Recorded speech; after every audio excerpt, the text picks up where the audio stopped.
Miyazawa Kenji, La vigne sauvage et l'arc-en-ciel. Le plantain qui envahissait les ruines du château avait donné ses fruits. Les fleurs fanées du trèfle rouge se coloraient d'une teinte brunâtre et le millet était coupé.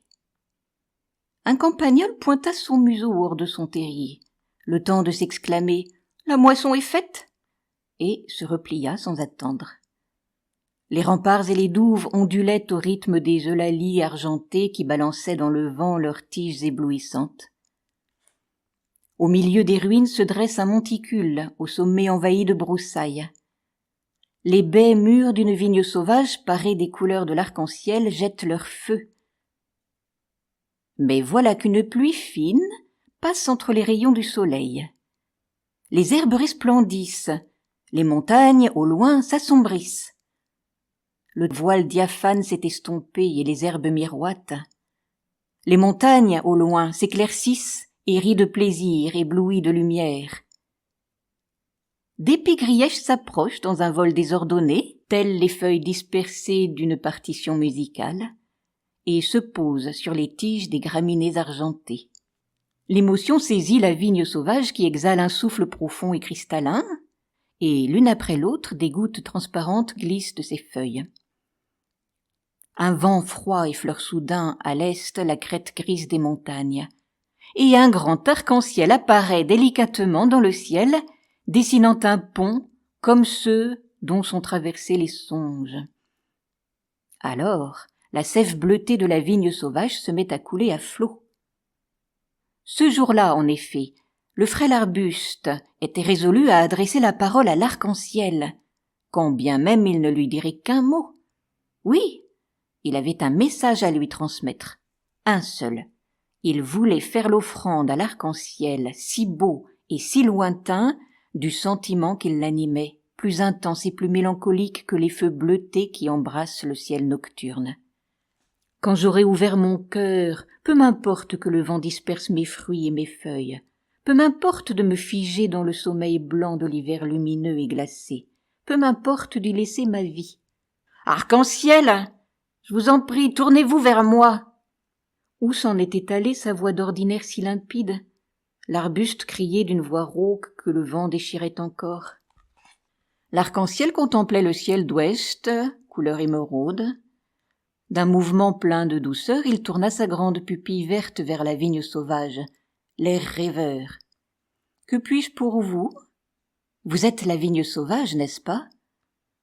L'arbuste se mit à trembler de toutes ses feuilles qui brillèrent comme celles d'un hêtre. Le souffle court, il avait peine à respirer, et les paroles qu'il aurait voulu prononcer ne franchissaient pas ses lèvres. « De grâce, acceptez le témoignage de mon adoration. » L'arc-en-ciel poussa un profond soupir, qui fit briller, comme des paroles, le jaune et le violet qui le paraient. Puis il dit « Le même sentiment m'anime à votre égard. Mais pourquoi l'expression de votre visage est-elle si sombre? Ça m'est égal à présent de mourir. » « Ne parlez pas ainsi. Vous êtes trop jeune pour mourir. D'ailleurs, n'y a-t-il pas encore 2 mois avant que la première neige ne tombe? Ma vie ne compte pas. Je mourrais 100 fois si vous deviez devenir plus magnifique encore. Que dites-vous là? N'est-ce pas vous qui êtes admirable au contraire? Vous êtes un arc-en-ciel qui ne s'estompe jamais. Vous êtes moi-même, sous une forme immuable. Car savez-vous, on ne peut vraiment pas compter sur moi. Ma vie ne dure que quelques minutes, quand ce n'est pas quelques secondes, alors que les 7 couleurs dont vous resplendissez sont inaltérables. Non, elles changent, vous dis-je. L'éclat dont brillent mes fruits sera bientôt emporté par le vent. Je deviendrai tout blanc dans le tourbillon des flocons de neige, avant de pourrir sous les feuilles mortes. L'arc-en-ciel ne put réprimer un sourire. Vous avez raison. Il est vrai qu'il n'y a rien qui ne change. Regardez là-bas le ciel de ce beau vert diapré de malachite.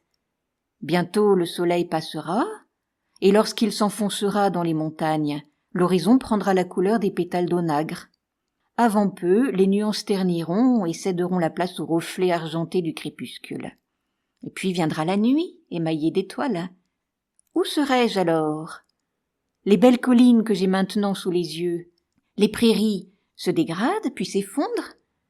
Mais si la vérité se montre à travers ce qui s'altère et se flétrit, le transitoire et l'éphémère, toute chose alors possède la vie éternelle, jusqu'à moi qui ressens la même joie de redécouvrir le ciel 3 secondes ou 30 minutes. Mais vous resplendissez haut dans le ciel. Les herbes, les fleurs, les oiseaux, tous chantent votre louange.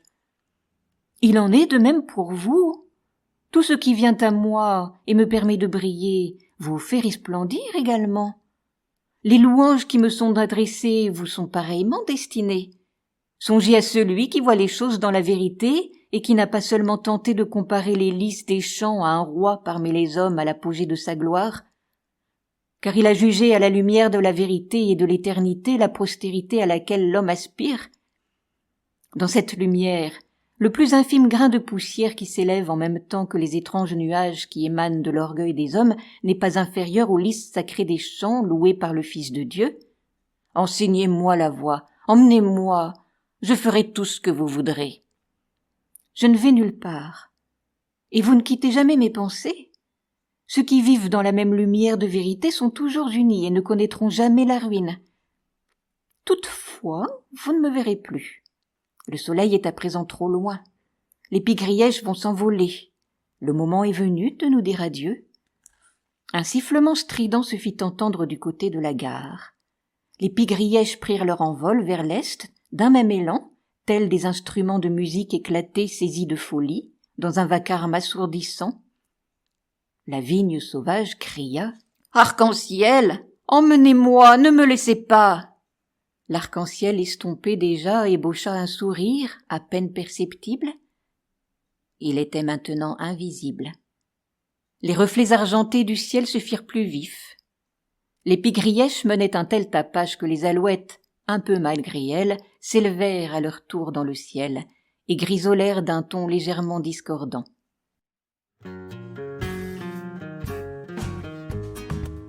À bientôt pour de nouvelles aventures. Vous pouvez retrouver des histoires et des poésies sur ma chaîne Entendre lire.